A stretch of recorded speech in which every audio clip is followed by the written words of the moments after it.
I'm Rohan, and this is the oppression of space fascism and oligopolies. This is an analysis of the politics of Star Wars. My name is Rohan, and I know this is very late, but I decided I still wanted to record it and send it to you anyway. Okay.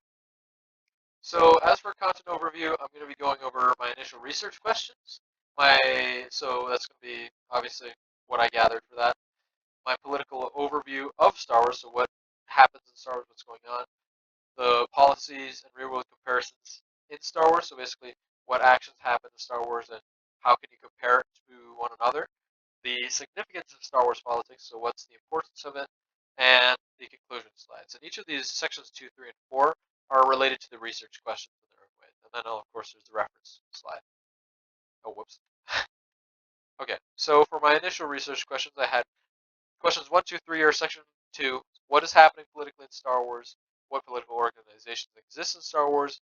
And how do the politics of Star Wars compare across different mediums? Basically, yeah, what's going on in Star Wars that exist? What is the existence of politics in Star Wars? What sort of stuff do they tell? And what political organizations exist? What politicians exist that speak for and against things? What are their planks? And of course, Star Wars is broad. There's plenty of different branches of media in Star Wars. So how do separate things compare when they're portraying the politics in Star Wars? So 4, 5, and 6 are more split focused about real world stuff. So it's what real world parallels are seen in Star Wars, and how does culture and society change throughout periods of time, and how is this seen in Star Wars? How is this seen in real life? And what aspects of Star Wars politics are unrealistic? So what does not? Uh, you get the gist. Um, Question 4 or section 4. We have question 7, which is why is this important? Why does this matter? Um, so what are the themes? That's question 8. Why are the politics important to Star Wars? What is the purpose of including them and the purpose of it all, I guess. So to start, the political overview. We're going to start off in the late Republic era. So there are two main eras I'm going to go over, and this is this period of time of the prequels and the original trilogy. I will not be covering what comes after, simply because the politics there are a lot more vague and a lot less in your face, and also don't have the time. So, late Republic era is the prequels and the Clone Wars.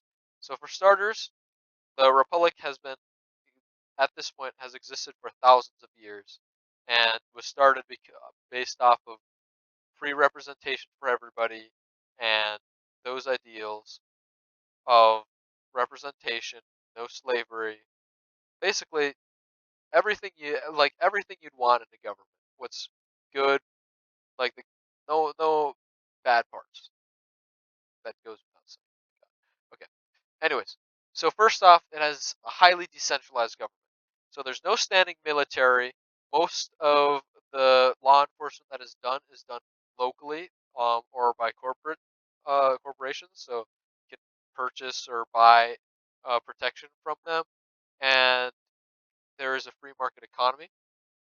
So basically, the Galactic Republic does have some restrictions on what you can sell and what you can't do. Obviously, like they have laws against slavery, but to be fair, they can't necessarily fully enforce that in some areas, and I'll get to that after what I'm talking about here. But they have a free market economy, so very laissez-faire with it. And there are three branches of government. There's the chancellor, there are the senators, and there's the judicial branch. The chancellor and the senators are the biggest focus. The judicial branch barely has a mention, but it's mostly mentioned that lots of times they're corrupt. And we'll get to that later. These three pictures are examples of different regions in the Star Wars galaxy. So you have Coruscant, which is the capital, and that's the mid rim or the core world planets. I'm sorry, the inner rim.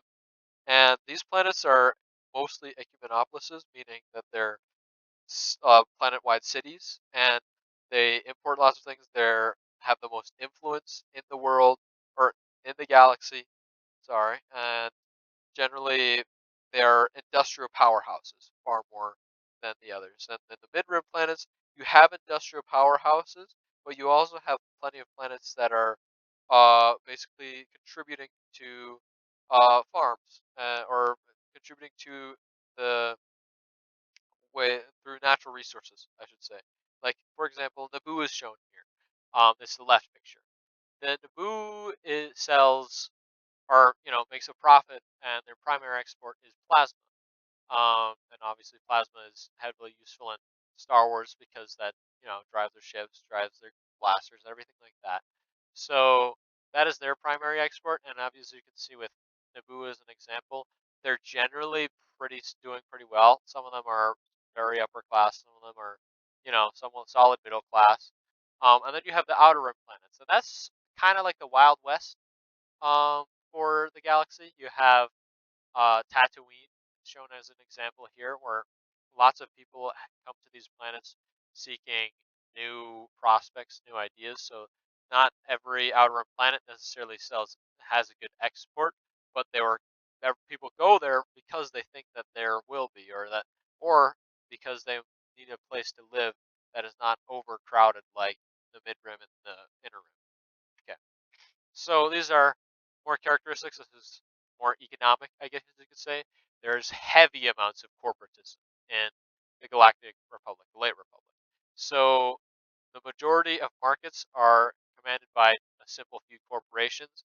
And the same especially goes for Outer Rim, where you have lots of corporations managing labor and the prices and basically, yeah, corporations have the say in most of the galactic life.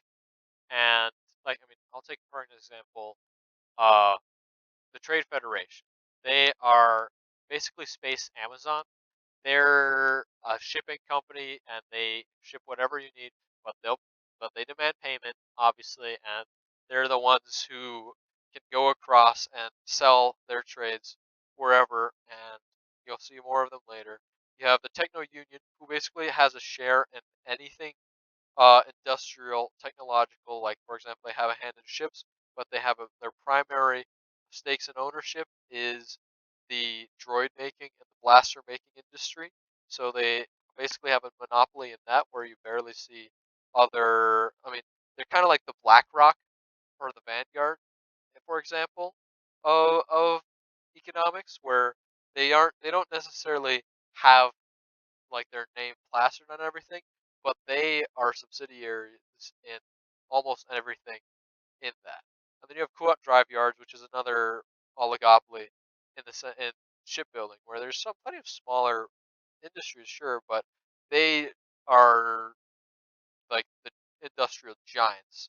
The top right picture is a picture of their homeland or their homeworld, where they literally have a planet-wide ring full of shipbuilding industries because they're that industrial with that corporation.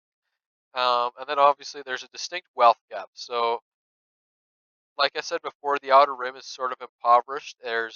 Lots of they're basically like the farmers in America right now, where there's corporations that you know basically profit the most from farming, and the actual personal farmers who live in those sections, most of them are impoverished, and there's barely any economic growth there that they can actually stimulate the economy with. And in the inner worlds, there's lots of slums and there's a huge distinct wealth gap, where lots of the higher building, like the higher the level is in the planet-wide city, then you can have good air to breathe. You're chilling, you're wealthy, you have a nice view of the city. But then the lower and lower you go, the air quality gets worse. You have more crime, and basically goes unchecked, and lots of the police forces are corrupt. And we're going into that with our second slide about this era.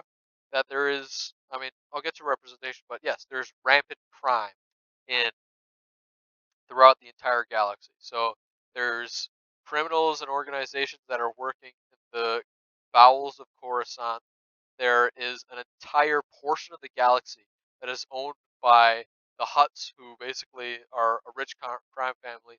It's like the mafia or the cartel just owned a quarter of, not a quarter, I guess more like yeah, a quarter of the United States. Like it's to that extent, and lots of the times on the fringes of that because they allow slavery in their planets. Like I said before, because the Galactic Republic has no standing military, they can't really enforce no slavery on those further out planets, and because there's so little representation, that's a big issue. And we can talk about representation now. The senators are the main people, obviously representing the voices of the entire galaxy. However, a senator represents a sector of the galaxy, and even though there's thousands of senators, a sector is like a few solar systems, meaning that a senator is technically a representative for billions of people with and each planet has their own military or their own governmental system. So in that sense, it's incredibly difficult to represent anybody in this system because you have such a diverse amount of people and only one person representing the voices upon billions of people. And so that's how you can get lots of corruption and lots of uh what's the word I'm looking for? Lots of dissatisfaction, I guess you could say, with lots of citizens and disillusionment. That's the word with the and with the or disconnection as well with politicians and their citizens. And also, the corporations actually also have a hand in the Senate. They, like the Trade Federation, for example, the Techno Union, they have seats in the Senate where they can argue for and against certain bills and whether or not they want this to pass or this to not pass. So basically, it's like if Amazon could go be in the House of Representatives, and then you know the Parliament says, yeah, no, we're not going to tax. We're going to tax the highway, so you can't go there without paying taxes if you're a shipping company. And of course, the corporations are like will lobby against that and say, no, you cannot do that. But yes. Anyways, tangent aside. The Chancellor also in this era of time, because this is important to mention, has very limited power. They do not. They just basically oversee the parliamentary procedures going on, but they do not specifically have full authority to do much of anything other than just like oversee what's going on and sort of do a soft veto. Okay. Now, next, what are the major events that go on? So first off, you have the creation and eventual taxation of free trade routes. So the free trade routes is a section of the galaxy in which um, it's kind of like the North Atlantic Free Trade Agreement set up by Bill Clinton. That's the best way I can describe it right now. So, but then that eventually gets taxed because the corporations like the Trade Federation dominate there, and because the corporation does not like this, they decide to blockade Naboo, which is obviously, like we said before, heavy output of plasma. So they're trying to blockade a key planet for the galactic economy in order to get their way with things around the galaxy. And that leads to hostilities on Naboo, and eventually the Republic does not necessarily do anything, but it leads to it's a prime example of corporate corruption in the Republic, and yet there's also um, lots of animosity between the Republic and the corporations. I mean, the Republic never appealed to their decisions, but they never like actually fully interacted with the government. So it's a perfect example of lack of representation for people and also uh, corporate corruption. Anyways, the Clone Wars is basically the continuation of this trend, where you have corporations seceding because they are not having their way and they want more profits from the government, and then they also elect the lots of the representation and the role and the support of Outer Rim planets because the Outer Rim planets share a similar idea that they aren't properly getting represented by the Republic, and that the Republic is allowing stuff like slavery to happen on their planets, and no economic growth, and they're not doing anything. So the corporations that are sucking them dry are actually employing them to work in their war. And all of this is takes place during the prequel trilogy and during the animated series Star Wars: The Clone Wars.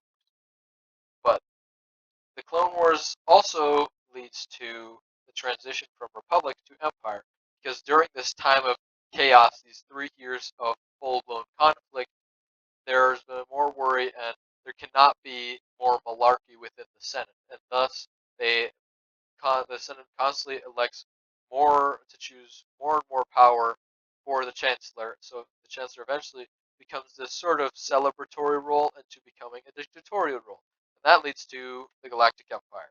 So this is basically a highly centralized government, very dictatorial, and has a standing military this time. So it's run by the Imperial military, which has the Imperial Army, the Imperial Navy, the Imperial Stormtrooper Corps. So much stuff is hounded specifically by the military, and it is a command economy for that as well, where the Galactic Empire gets to choose what can and cannot be produced. They have a say in basically every factor of production with lots of stuff. Generally, there are some things where it's like they said let's not change that. Obviously, like for example, food. They didn't necessarily change too much of the trade to food, except obviously taxing them more and saying you need more food to go into our military. Um, but especially with the industrial sector, they changed they have had significantly more command and ruling inside that economy. Obviously, they get to choose what ships get to be made, what blasters get not to be made, stuff like that. And so there are two main branches of government. There is the executive branch, the emperor, and there's the legislative branch, which is the senates and moffs. But the emperor basically has absolute power. He can choose what he can and cannot do. The Senate can say vote against it, but he has absolute power to veto whatever he wants and gets to create whatever he needs. There is the Senate can vote against him, but at this stage, much of the Senate is fearing for their life because political prisoners can get, you know, our political enemies can get silenced from the emperor. Simple as that. And then you also have the Moffs, who are a new implementation. They're basically like sector governors, and choose their um, they get to choose. They're part of the military, and they basically get to dictate how a sector governments themselves. It used to be. I'll go on to the next slide because I talk about this more. Or wait, no, I'll talk about it a little bit now. But essentially, they get to choose. They get to make the decisions that the local governments used to be able to make. Eventually, they get absolute power because the Senate gets abolished. Okay. Now we could talk a bit more about the economy again. There are nationalized markets, as I said. So many things are, like I said, the food isn't necessarily changed, but it is monitored. So in the top left picture, you see that's an image of the Bureau of Standards, which is a government agency. Their entire job is reviewing um, the proper amounts and the proper quantities of products and things that were created during a year or during a quarter, and see if everything checks up and is aligned properly. So you have entire section of government just gets to police the economic output of specific places. And then you have the same things, the same issues as before with a distinct wealth gap, except way worse. There's still slums in the Ecumenopolises. There's no economic growth in the Outer Rim. That has not changed, except now there's convict leasing, so basically they're enslaving uh, they're enslaving prisoners and forcing them to work for labor that is unpaid. And then there's just outright slavery of species that are not human. Um, and this is quite prevalent in the galaxy. I mean, the bottom picture is a picture of the Wookiees because they're 7 to 8 feet tall, 500, 600 pound beasts. They are enslaved for hard labor, and they are considered lesser. Um, Now we have representation. So there is far less representation. I know there was little representation in the Galactic Senate during the Republic period, but the senators have even less power, and like I said, it's even more corrupt. And local planets used to have more power for. Okay, so in the early Empire period, I was not fully straightforward with Mon, but the local governments still had local policing, and they still had local government systems. However, over time, the empire decided to outstretch its arms and put its fingers in more and more sectors, and basically replace the majority of local law enforcement through moffs and grand moffs. And these are again are governors of sectors or governors of multiple sectors, and they get to say of what can and cannot be. And eventually, by the time the Senate gets completely abolished, uh, the Grand Moffs have absolute power. So basically, it makes it a stratocracy or a government ruled by a bunch of thugs, a gang of thugs working together. So there's still rampant crime. Obviously, the Empire did not do anything about the entirety of the galaxy that is owned by a rich crime family, and the local law enforcement is riddled with corruption, and the entire military is riddled with corruption because they have a system in the sense of people fighting over each other for promotions instead of people actively communicating and cooperating together for altruistic means. And of course, the top image is a clear example of the also government military corruption because they're actively hiring bounty hunters, which were also outlawed, but then during the late Republic period, but have made a comeback during this time period. So here's are the major events of the era. Perfect example of government overreach is the Public Order Resensiting Directive. This happened after a rebel cell stole the quarterly payroll for an entire imperial sector.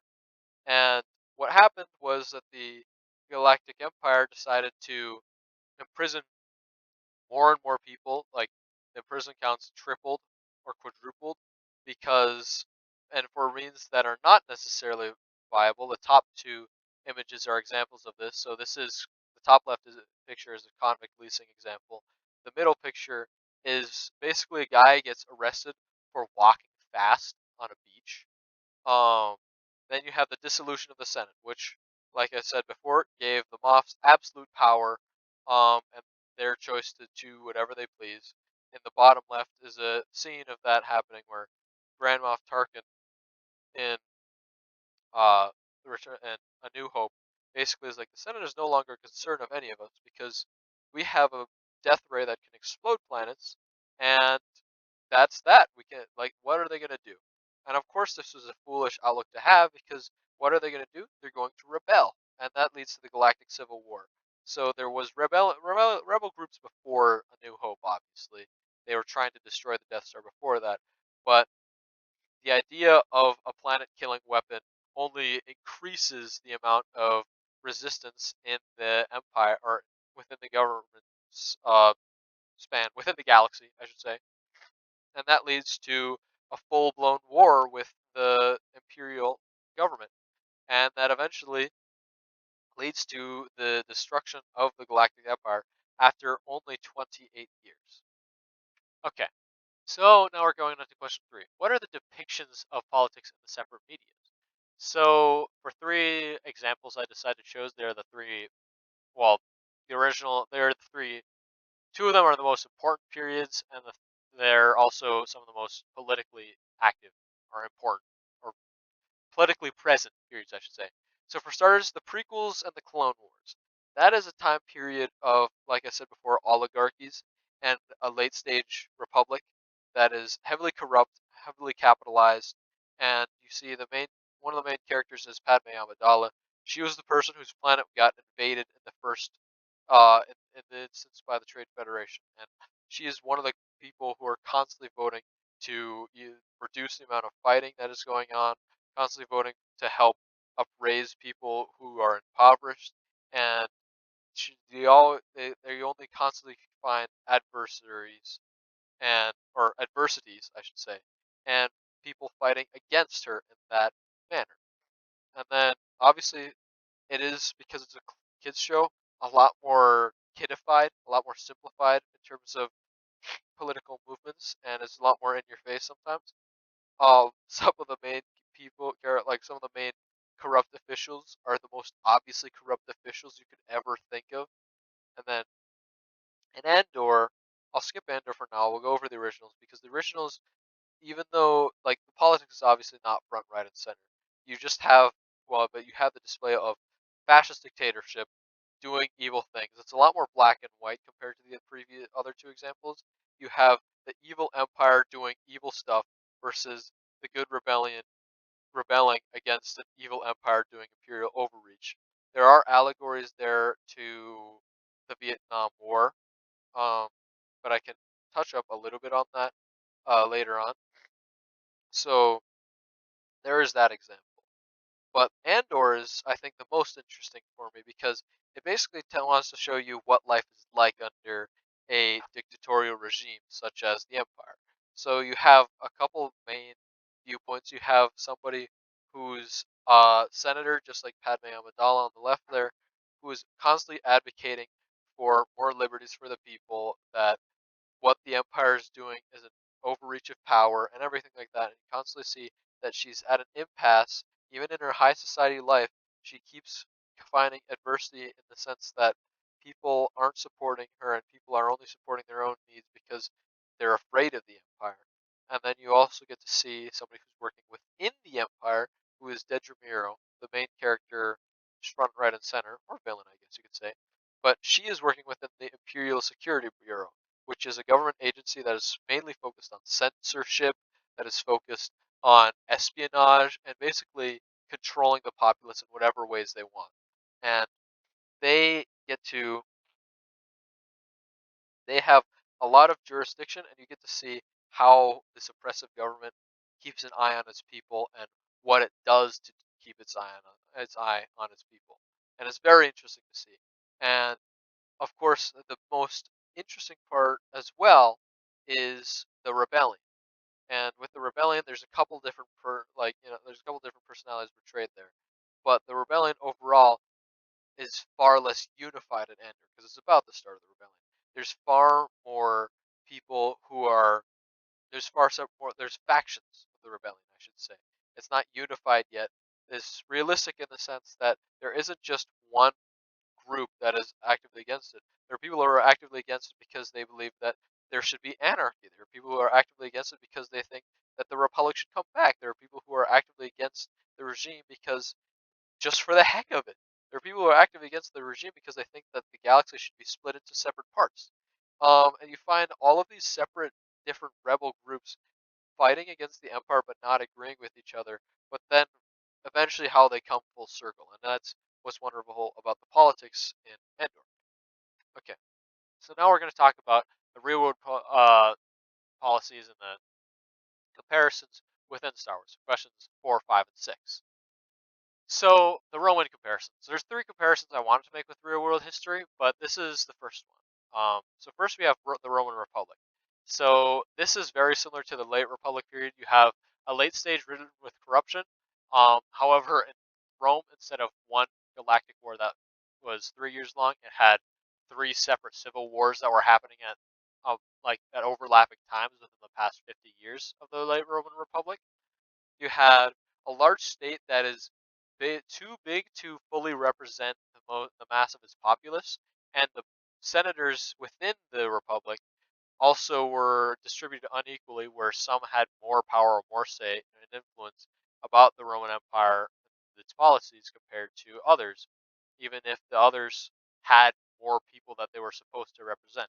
And obviously, the late Roman Republic transitioned into an empire because the Senate voted to give the wrong person the role of absolute power too soon. Of course, Julius Caesar got stabbed to death because they realized what he was doing beforehand, but nevertheless, it got transitioned into an actual empire. The government structure is very similar. I mean, it's a Senate. there's a chancellor, and then there gets voted in a dictator. So there's that whole. Actually, there is no chancellor in the Roman Republic. I mixed that up. But yes, and yes, it is a very large spanning thing. Of course, there's a little fun fact. There is technically a real life Order 66. I'm finding all my information on Britannica, for example. But um, real life Order 66 happened with Constantius III. This is during the Roman Empire, but when he was given power, he, similar to how Palpatine killed all the Jedi in one swift move using the usage of his military. Constantius, after he was given power by his father, he immediately ordered all his troops in the army of the Empire to assassinate all of his political rivals, especially his brothers and his cousins. So there's that fun little tidbit there. But anyways, so now we have the allusions to Nazi Germany. This is probably the most obvious one. Um, of course, Star Wars was made in 1977. The idea of a Nazi regime or of fascism was still very clear in everybody's heads. Um, so that's the idea of governmental overreach, a dictatorship that has prejudice and um, sectoring, marginalizing communities, and all this sort of stuff. They have convict leasing. The Nazi regime were xenophobic. However, they were different compared to the Empire in the sense of instead of uh, discrimination against aliens, it's discrimination against people who were not Aryan. And of course, there is genocide in the regime. There are bureaus and agencies who have their own special organizations to control the economy, to control the people through censorship, propaganda, espionage, to root out dissidents as well. That is very much present in the Galactic Empire as well. Um, you have the transition of power, which is very similar as well. Although I said it was similar with Julius Caesar and Palpatine, uh, Palpatine is far more similar to Hitler in the sense where he was voted in a time of peril to chancellor, and when he took opportunity to make it a dictatorship and become a dictator instead of chancellor, he immediately chose that. However, a big uh, he Hitler was more lucky than scheming compared to Palpatine. Hitler was scheming, don't get me wrong, but he was also very lucky. Anyway, the aesthetic is also one of the most clear takes. I mean, the Empire has gray, fascist-looking uniforms, and they even have similar hats, similar styles, and that is obviously very much seen. And so, and also the Empire symbol is very similar to the Nazi swastika flag. So there's that as well. Okay, so this is the third one that's just interesting. This is why it's sort of delayed. Of course, there's other reasons, but I learned about something recent that happened, and I wanted to talk a little bit about this. So here's the tie-ins to the United States. So first off, the other two examples cannot have this, but there was hypercapitalism. So there are governmental actions performed for corporate interests. We've seen this with uh, political action committees, with lobbyists voting or arguing against the ideas of public transportation, arguing against the ideas of clean energy. You have large corporations, oligopolies, perhaps like Microsoft, Amazon, who are kings in the in the tech industry and transportation industry, respectively. You have uh, a perfect example that has recently come out with the uh, vote to remove the ban of copper mining in the Boundary Waters watershed, and allowing it for Antofagasta Material, Tin Metals, a subsidiary of Antofagasta Materials or Minerals, to actively mine there. So obviously, it's the government working or governmental actions performed in corporate interest, which we've went over, has happened in Star Wars. And then we also have the surveillance state. The whole idea of the Patriot Act heavily inspired George Lucas about governmental overreach. The prequels were made during the war in Iraq, after all. But yes, you also have an exceedingly large and diverse government, um, which is, yeah, it's tough to represent nearly everybody within the United States, and you have a wealth gap in the United States, and it's in all of these similar senses, it's very similar. And I mean, like I said before, the farmers uh, are heavily impoverished, and the corporations hold all the money in the farming industry. And it's a similar sense where in lots of the cities, you know, there's lots of parts in the cities where there's rampant crime, and yet there's also the richest people ever. So, yeah. Anyways, now we talk about the unrealistic aspects of Star Wars. Obviously, everything Jedi and Sith are unrealistic. There does not exist an altruistic religious order that sole purpose is to fight for peace and goodness within the government, within any government that has ever existed. Um, and well, of course, there has been similar things like monks during the what's it called, during the Sengoku Jidai period of Japan. But again, that is very different because there was corruption in there versus the Jedi specifically did not have corruption in that sense. They did have corruption, don't get me wrong, in the sense of uh, worrying too much about the ideas of the Senate versus the ideas of the people, which leads to the Jedi failing their institutional ideas upon working for the people, and they get disillusioned with the people. And yeah, but anyways, there is no thousand-year plot, and the complete orchestration of the war is also not realistic. Yes, you could. There are arguments of the Iraq War being, you know, well, falsely entering the Iraq War for non-altruistic regions. Obviously, this is a known like point of contention. However, the idea that the war was completely fabricated in the sense that two armies were created solely for the purpose of this war is not realistic. And of course, there's the simplification of politics as we discussed before. So now, intentions and significance. So first off, we can say how do the politics control the plot? So basically, I wanted to say that the politics are the backbone of Star Wars. It pushes lots of the plot forward. It makes Obi-Wan, for the examples I have put, makes Obi-Wan go and discover the clones because a political uh, character, there was an assassination attempt on that person, and so he has to investigate who the assassin was, and that leads him to discovering this whole plot line. You have Luke training to become a Jedi because, well, one, because he's dirt cheap poor, but also it was a convoluted sense of the Death Star, a weapon of mass destruction, being created under the guise of the Senate, or like under the guise of the Clean Energy Project, I should say. And Oh, I'm sorry. This is random lore bit, but yeah, no. The Death Star, there was heavy amounts of resources put into the Death Star because the government at the period falsified what the project was for, which would be clean energy. Instead, it obviously was a weapon of mass destruction, and that leads to Luke becoming a Jedi because the rebellion gets the plot, that gets the plans, which then leads to Tatooine, which then leads to Luke becoming a Jedi. Convoluted, but yes, it gets you there. And of course, it creates obstacles and creates difficulties. Of course, with the creation of the Death Star, like I just said, and with the Jedi Purge, um, it was a very political act to say that the Jedi were betraying the Republic and making them illegal by the government, and it obviously makes the path for most protagonists, if you're a Jedi, far more difficult. Okay, now, the themes and intended purposes of Star Wars. Um, so there's obviously the warnings of democracies to dictatorships, and obviously false and long-standing republics.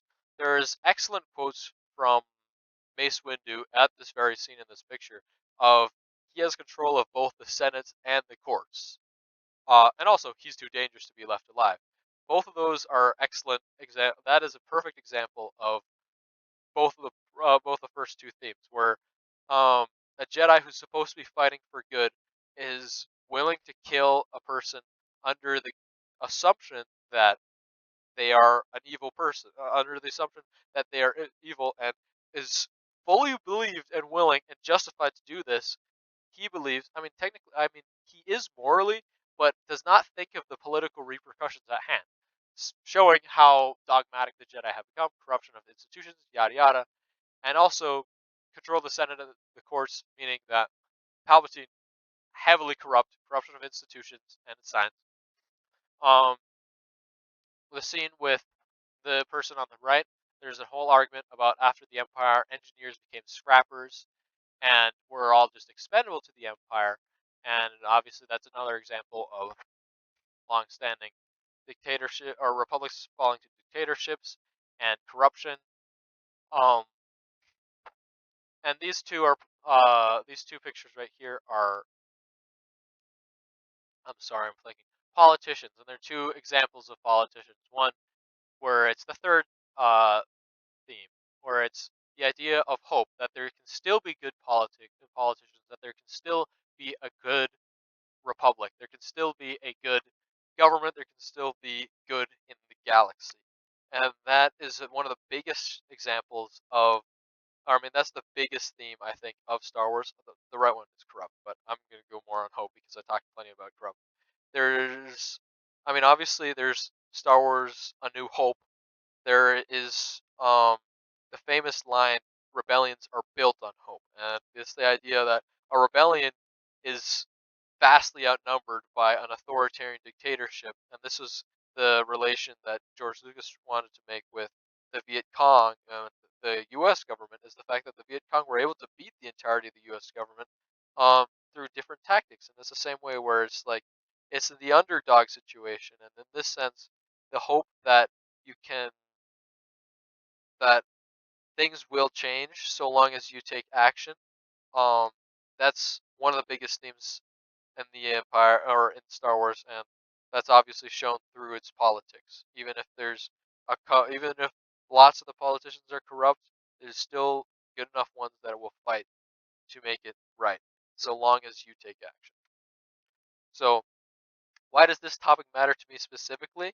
Um, Pretty simple. My childhood was filled with Star Wars. First time I saw it, it started why I love aerospace engineering, why I love fantasy, is a connection to my brother. My first two I started being friends with because they both like Star Wars with me.